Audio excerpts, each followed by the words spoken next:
आपको नहीं लगता कि जातिवाद और धर्मवाद वाली चीजें बड़ी तेजी से वायरल हो रही है या फिर बड़ी तेजी से तूल पकड़ती जा रही है? और मुझे लगता है कि दिन पे दिन अब देश में ऐसी घटनाएं होती जा रही है, लेकिन उसके बाद भी सरकार उस पर कोई एक्शन नहीं ले पा रही है। इस पे आप क्या? अब तो बाटी और सरकार आपकी, आप तो चाहे तो उनकी एकड़ी निकाल सकते हैं आप। एकड़ी तो निकालेंगे, चिंता मत करिए। और लगातार सदन में बड़ी बड़ी चर्चाएं हो रही है। लोगों का ये कहा जा रहा है कि ओम बिरला जो हैं वो स्पीकर हैं, लेकिन वो बात सुनते हैं अमित शाह और मोदी जी की। आपको क्या लगता है जिस तरीके से नेता प्रतिपक्ष को बोलने से रोका जा रहा है, इस पे आप क्या कहना चाहोगे? ये कहीं लोकतंत्र को हत्या जैसा नहीं माना जा रहा है? अफवाह ये भी उड़ रही है कि क्या बोलते हैं, अमित शाह डर गए, मोदी जी डर गए। हम लोगों ने भी देखा कि किस तरीके से आपने काफिला रोका, उसके बाद केंद्र सरकार की तरफ से या फिर राज्य सरकार की तरफ से क्या सवाल जवाब हुआ आपसे, इस पे आप क्या कहना चाहोगे?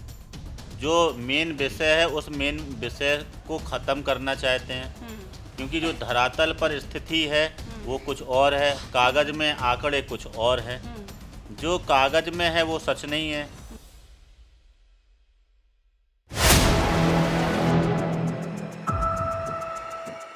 नमस्कार, आप देखना शुरू कर चुके हैं इस वक्त 4 PM न्यूज़। और एक ऐसा नाम जो शायद आजकल राज्य से लेके राजनीतिक गलियारों से बड़ा चर्चा में है, बृजभूषण राजपूत।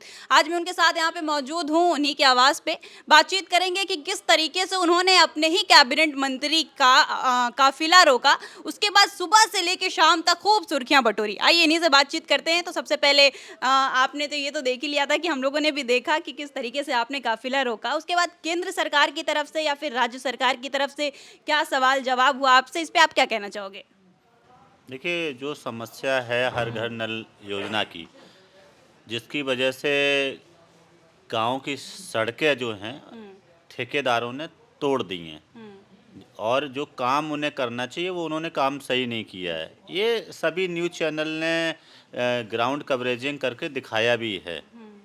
तो उसको लेकर जो है मुख्यमंत्री जी ने, मंत्री जी ने, दोनों लोगों ने समीक्षा भी कर ली है, मीटिंग भी की है और उन्होंने आदेश भी दिया है कि यह काम करें। जी। तो वो काम हुआ कि नहीं? अभी वो काम काम हुआ? शुरू हो गया है, काम शुरू हो गया है और आज आज आज तारीख है 10 और आज से जो है जिलाधिकारी फिर से सारे प्रधानों को बुलाकर मीटिंग कर रही हैं जी। इसको लेके। तो लगातार प्रशासन हरकत में है। जी। अच्छा, जिस तरीके से जब ये विवाद हुआ, जब ये चर्चे बड़े चल रहे थे तेजी से, तो उस वक्त एक और अफवाह उड़ी या फिर जो भी था कि आप शायद बीजेपी पार्टी छोड़ देंगे, कुछ ऐसी भी अफवाह उड़ी थी। इस पे आप क्या कहना चाहोगे? देखिए, अफवाहें तो बहुत उड़ रही हैं। जी। जब अधिकारियों की पोल खुल रही है, उनकी लापरवाही जो है सबके सामने आ रही है, तो वो बहुत तरीके से मुद्दे से भटकाने का प्रयास कर रहे हैं। जो मेन विषय है उस मेन विषय को ख़त्म करना चाहते हैं, क्योंकि जो धरातल पर स्थिति है वो कुछ और है, कागज़ में आंकड़े कुछ और हैं। जो कागज़ में है वो सच नहीं है। जब मैंने इस विषय को उठाया तो अब अधिकारी जो है मिलकर जो है मीडिया को और जनता को दोनों को गुमराह करना चाह रही है। जी। क्योंकि कभी खबर ये आती है कि मैं बीजेपी छोड़ रहा हूँ। भाई, इतनी छोटी सी बात पर एक विधायक होने के नाते मेरा कर्तव्य है कि मैं जन समस्याओं को लेके अपने मंत्री और अपने मुख्यमंत्री जी से अपनी पार्टी में हर जगह पे बात करने का मेरा अधिकार है। एक जनप्रतिनिधि अगर अपने मंत्री को नहीं बात करेगा तो कौन करेगा? बिल्कुल सही बात है। मगर लगातार मैं देख रहा हूँ 10 दिन हो गए इस मामले को लेकर। जी। पहले दिन मैंने देखा कि पहले दिन जो है माहौल बनाया गया कि मंत्री जी को और विधायक जी को भिड़ाने की कोशिश, लोधी बनाम कुर्मी कर दिया। भाई, इसमें जातिवाद कहाँ से आ गया? हम जन समस्याओं को लेकर अपने मंत्री के पास गए थे, तो उसमें जातिवाद का रूप दे दिया पहले। एक्चुअली ये बात शायद मुझे ऐसा लगता है सुर्खियाँ इसलिए बटोर रही है क्योंकि आपने अपनी ही पार्टी का काफिला रोक लिया, तो ये लोगों के लिए काफ़ी बड़ी बात हो रही थी। क्योंकि अपने ही मंत्री का अगर काफिला रोक रहे हैं, आप उनसे सवाल कर रहे हैं, तो कहीं न कहीं ये बातें हो रही थी कि क्या बीजेपी पार्टी के अंदर अपने ही लोगों में तालमेल नहीं बन रहा है क्या? नहीं, ठीक है, ये बात करना ठीक है आपकी बात जो आप कर रही हैं कि अपने मंत्री का रास्ता रोका या कोई बात ऐसी है, मगर ये जातिवाद इसमें कहाँ से आ गई? ये ये जातिवाद कौन लेकर अच्छा, आया? जातिवाद से आपको क्या लगता है कि जिस तरीके से हम देख रहे हैं कि हर रोज कोई ना कोई जातिवाद पे ऐसी बातें होती रहती है। कभी अभी रिसेंटली आप देख रहे होंगे कि एक बैंक की औरत का बड़ा तेजी से, एक लेडी है जिनकी वीडियो वायरल हो रही है जहाँ पे वो चिल्ला के कह रही है कि मैं ठाकुर हूँ, मैं कुछ भी कर सकती हूँ। तो आपको नहीं लगता कि जातिवाद और धर्मवाद वाली चीजें बड़ी तेजी से वायरल हो रही है या फिर बड़ी तेजी से तूल पकड़ती जा रही है? और मुझे लगता है कि दिन पे दिन अब देश में ऐसी घटनाएं होती जा रही है, लेकिन उसके बाद भी सरकार उस पर कोई एक्शन नहीं ले पा रही है। इस पे आप क्या कहना देखिए, मैं तो यही कहूँगा मुद्दे पे बात करनी चाहिए, समस्या जन समस्याओं की बात करनी चाहिए, जनता से जुड़ी जो समस्याएं हैं उनकी बात होनी चाहिए, क्योंकि गरीब आदमी की बात करने वाला कोई नहीं है। जी। आम आदमी की बात करने वाला, किसान की बात करने वाला, किसान का मुद्दा होता है तो दूसरे मुद्दे पे चर्चा शुरू हो जाती है, जातिवाद की, धर्म की बात जो शुरू हो जाती है। तो इनको डाइवर्ट करता है ना, डाइवर्ट कौन कर रहा है कि नाकामी किसकी है? अधिकारी की। देश के यशस्वी प्रधानमंत्री मोदी जी ने जन कल्याणकारी योजनाएं बनाई हैं। जी जी बिल्कुल। जन कल्याणकारी क्या, एक गरीब आदमी के गांव के गरीब घरों में नल पहुंचना कितनी बड़ी बात है। शायद कभी किसानों ने, गरीबों ने, गांव के लोगों ने ये सोचा नहीं होगा कि हमारे घर पे भी नल लगेगा। ये शहर में योजनाएं होती थी और बुंदेलखंड के लोगों ने तो सपने में नहीं सोचा। वहाँ की महिलाओं से अगर आप पूछेंगी, कोसों दूर पैदल चल के घड़ा मटका जो है अपने सिर पे रख के पानी नदियों में, तालाबों से, कुएं से लेने जाती थी। कितनी पीड़ा को सहन करना पड़ता था, उसको किसने समझा? मोदी जी ने। जी। तो मोदी जी ने बुंदेलखंड के उस दर्द को समझा जिसको भारतीय राजनीति में आज तक किसी भी प्रधानमंत्री ने नहीं समझने का काम किया। मोदी जी ने बुंदेलखंड को इतनी बड़ी सौगात दी, इतनी अच्छी सौगात दी, जिससे कि हमारी मातृशक्ति को कितना आराम मिलता। मगर अधिकारी क्या कर रहे हैं?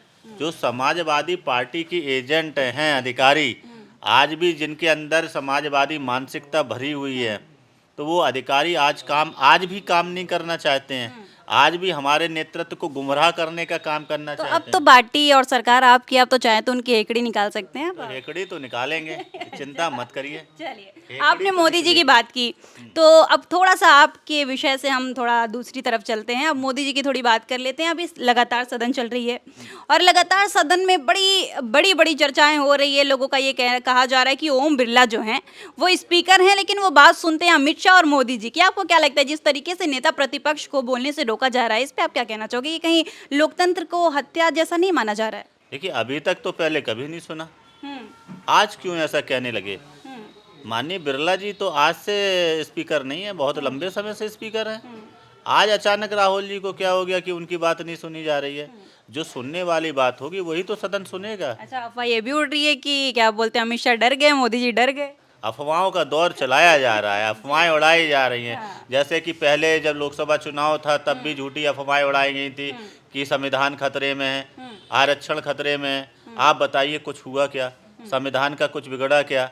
आरक्षण खत्म अच्छा, हुआ लेकिन क्या? ये तो गलत है ना, आप नेता प्रतिपक्ष को अगर बात नहीं करने दे रहे तो ये तो कहीं ना कहीं हम संविधान की हत्या कर ही रहे हैं। अब आप बताइए, झूठ बोलना संविधान की हत्या है कि नहीं है? नहीं, सदन में बैठ के क्या झूठ बोलना चाहिए?